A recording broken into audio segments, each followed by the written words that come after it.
اعوذ باللہ من الشیطان الرجیم۔ میں پناہ مانگتا ہوں اللہ کی شیطان مردود سے۔ بسم اللہ الرحمن الرحیم۔ اللہ کے نام سے شروع جو نہایت مہربان رحم والا۔ قل من یکلؤکم باللیل والنہار من الرحمن بل هم عن ذکر ربهم معرضون ام لهم آلہۃ تمنعهم من دوننا لا يستطيعون نصر أنفسهم ولا هم منا يصحبون بل متعنا هؤلاء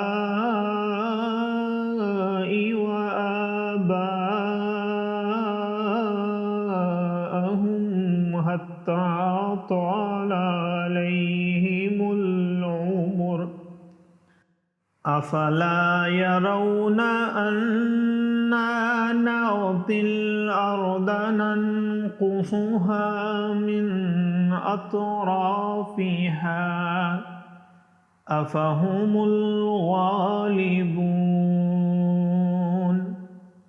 قل إنما بالوحی ولا يسمع الصم الدعاء إذا ما ينذرون ولئن مستهم نفحة من عذاب ربك ليقولن يا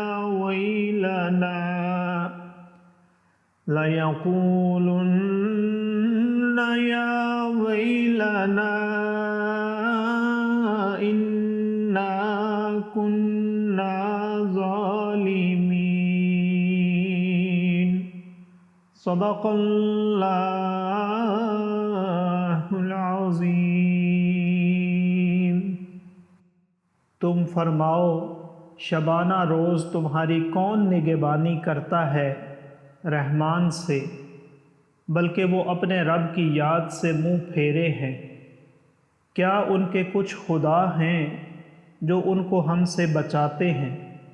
وہ اپنی ہی جانوں کو نہیں بچا سکتے اور نہ ہماری طرف سے ان کی یاری ہو، بلکہ ہم نے ان کو اور ان کے باپ دادا کو برتاوا دیا یہاں تک کہ زندگی ان پر دراز ہوئی، تو کیا نہیں دیکھتے کہ ہم زمین کو اس کے کناروں سے گھٹاتے آ رہے ہیں؟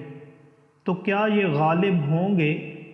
تم فرماؤ کہ میں تم کو صرف وحی سے ڈراتا ہوں اور بہرے پکارنا نہیں سنتے جب ڈرائے جائیں، اور اگر انہیں تمہارے رب کے عذاب کی ہوا چھو جائے تو ضرور کہیں گے ہائے خرابی ہماری، بے شک ہم ظالم تھے۔ صدق اللہ العظیم۔ معزز سامعین اور حاضرین، آج ہم نے سورۃ الانبیاء کی آیت نمبر 42 سے آیت نمبر 46 تک کی تلاوت کی اور ترجمہ پیش کیا۔ اللہ تعالیٰ قبول و منظور فرمائے۔ اللہ تعالیٰ ہمیں قرآن پاک کو پڑھنے، سننے، سمجھنے اور اس کے احکامات اور تعلیمات پر عمل کی توفیق عطا فرمائے۔ دوران تلاوت اور ترجمہ اگر کوئی غلطی رہ گئی ہو تو اللہ تعالیٰ ہمیں معاف فرمائے۔ آمین۔ جزاک اللہ۔